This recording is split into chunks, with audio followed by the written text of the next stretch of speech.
You're watching WVUA. This is Alabama's home team. Tonight on the news at 10, 2 flight scares in 3 days, and it's causing problems in airports. We'll bring you the latest in the 2 Northwest flights that were grounded in Detroit.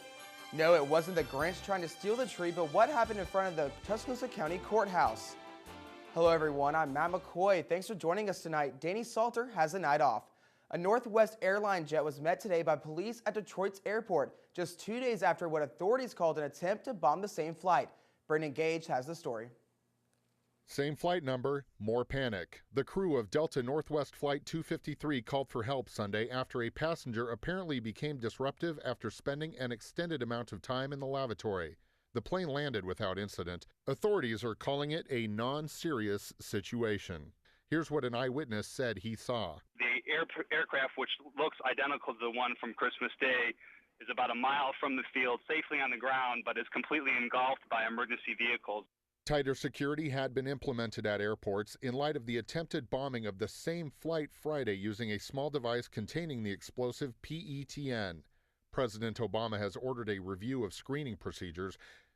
Investigators want to know how 23-year-old Nigerian Umar Farouk Abdul Muttalab allegedly got an explosive device aboard the plane. Homeland Security says it might be time for a change in the watch list system. They've been in place for a number of years. Do they need to be adjusted in light of this event?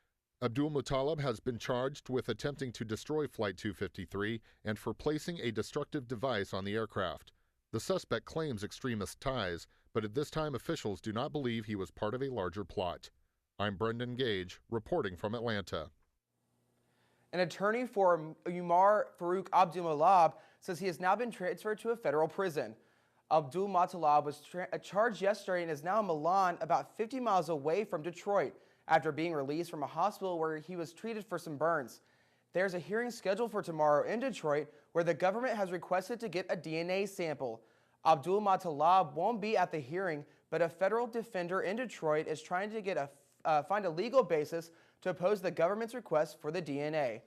And here's some tips as you get ready to travel for the New Year's, and for those of you traveling to Pasadena, be prepared and declare larger liquids such as baby formulas or medications, and come at least an hour and a half early. Then be patient. It's a lot like the town center in Whoville. The Grinch has been up to some tricks in downtown Tuscaloosa. Well, maybe not the Grinch, but the weather has. The 40-foot-tall cedar in front of the Tuscaloosa County Courthouse is down. The ground around the downed tree is covered in broken glass from ornaments and lights. The Tuscaloosa County Sheriff's Department said the tree was knocked down during the storms on Christmas Eve. If your Christmas tree is starting to look like Charlie Brown's, it might be time to kick it to the curb. But why not stay green while getting rid of your evergreen? Just take your old tree to the parking lot in front of Bruno's on McFarland Boulevard. As you can see, some Tuscaloosa residents have already dropped some off. Make sure you take all your ornaments off and try to get that tinsel as well. The New Year's Eve crystal ball that drops in New York's Times Square is getting a makeover to ring in 2010.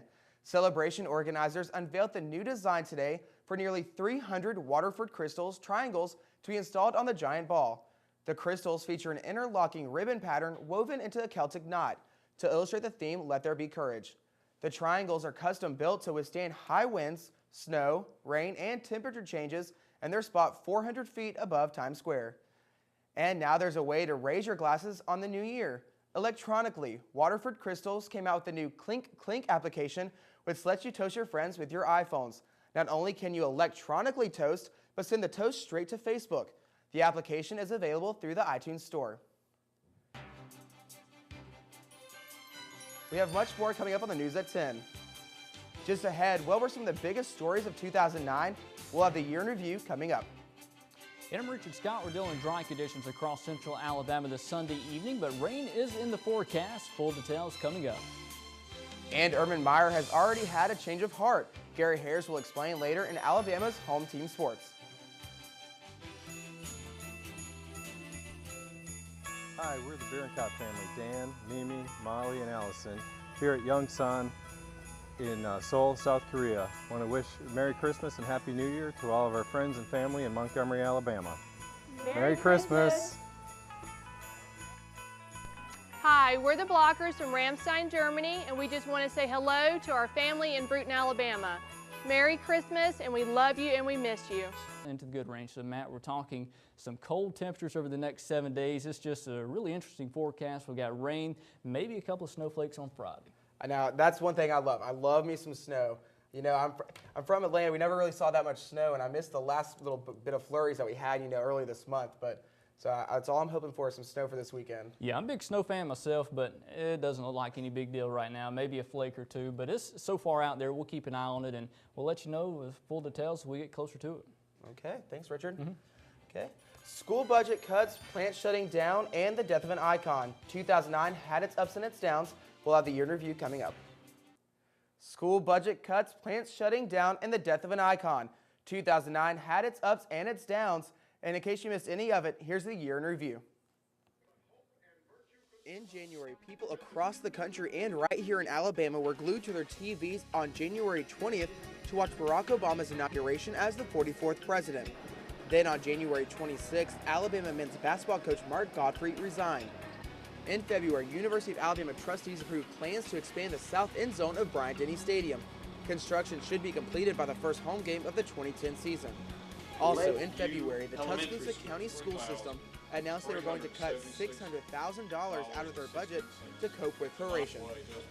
In March, Mercedes-Benz announces plans for a 2,000 square foot expansion to its plants in Vance. And after a 2-month search for a new UA men's basketball coach, Bama fans welcomed Anthony Grant. In April, thousands of people swarmed the Tuscaloosa Regional Airport to watch the Blue Angels grace the skies. The Blue Angels will return to Tuscaloosa in 2010. In May, swine flu made its way to Alabama. The first case was confirmed in a student in Madison County. In June, one of the year's most bizarre moments, a truck overturned on Interstate 2059. 20 cows escaped, creating a standstill as they grazed in the median. We're digital. After months of hard work, WVUA TV, Alabama's home team, went digital as a part of the DTV transition. That expanded our viewing area to viewers across central Alabama. West Alabama mourned the loss of the King of Pop on June 25th. Just hours after the news of Michael Jackson's death, Oz Music in Tuscaloosa sold out of his CDs. In July, after missing for 2 days, the remains of a 97-year-old Pickens County man were found near his home. According to Pickens County authorities, a pack of neglected dogs ate the man's remains. Tuscaloosa and Northport city officials gathered along the riverfront on the 14th to break ground for the new Tuscaloosa Amphitheater. In August, Scott Largent, a Tuscaloosa man accused of murdering his parents, was convicted on 2 counts of capital murder. He was later sentenced to death. On the 22nd, amateur and professional athletes showed up to race for a national title during the USA Triathlon. In September, Mercedes announced they would cut another 200 jobs by the end of the year to cope with the economy. In October, the high-profile federal case of Birmingham Mayor Larry Langford came to a close after only 6 days. A jury found him guilty of bribery. Langford faces 805 years in prison. In November, tragedy struck Brookwood. A 53-year-old miner died in Jim Walter Mine No. 7 on the 24th. The mining company said the man was found unresponsive because of low oxygen. And just weeks after the Fort Hood shooting in Texas, Staff Sergeant William Glenn, who was right in the middle of the massacre, returned home to West Alabama and spent the Thanksgiving with his family. In December, it was great to be from Alabama. The Tide Nation held its breath during Bama's first postseason game, the SEC Championship. The Crimson Tide defeated the Florida Gators 32-13 and secured its spot in the national championship game. And just a week later, the Tide secured another victory off the gridiron, its first Heisman winner. Mark Ingram took home the trophy, earning himself a sacred spot in Bama hearts. Just because Christmas is over doesn't mean those Christmas lights are down. Tonight's lights come from the home off Crescent Ridge Road. We'll have those right after the break. Just because Christmas is over doesn't mean those Christmas lights are down. Tonight's lights come from a home off Crescent Ridge Road. If you see a dazzling display, just send us an email. The email address is news@wvuatv.com. Make sure you include the street address and telephone number. I can't believe Christmas is over already. Yeah, Christmas is over. Keep those lights up for us, though. Yeah, okay, almost we're still looking for 2010. Can you believe 2009 is almost over with? It seems like it just started. Like this year flew by. Time just flies on by, well, I guess. I can believe it. I looked at the calendar before I came out here, so I figured out it's close to being at an end. I guess so. Well, speaking of the year coming to an end, I saw that forecast with the snow. Like So what's up with the last weather? You know, with the Yeah, snow? maybe a few snowflakes Friday. No big deal, and we'll fine-tune the forecast as we go along. Just a small chance there. No travel issues or anything expected, but we will have a lot of rain in the forecast on Wednesday, though. Temperatures in the 40s and really cold temperatures. That'll be the big story by the weekend, Friday, Saturday, and Sunday. Wow. Highs struggle to reach 40 degrees. Lows at night may actually be down in the teens Saturday and Sunday mornings. So some cold stuff in the forecast. Starting off 2010 is looking really cold. Maybe I break out my winter jacket and need to go home and get that out of the closet. Definitely need Good to do that. idea. Absolutely. Okay, well that's it for the news at 10. Get more news tomorrow from 5 to 8 during the Daily Buzz right here on WVUA. Have a good night. Nice. Night.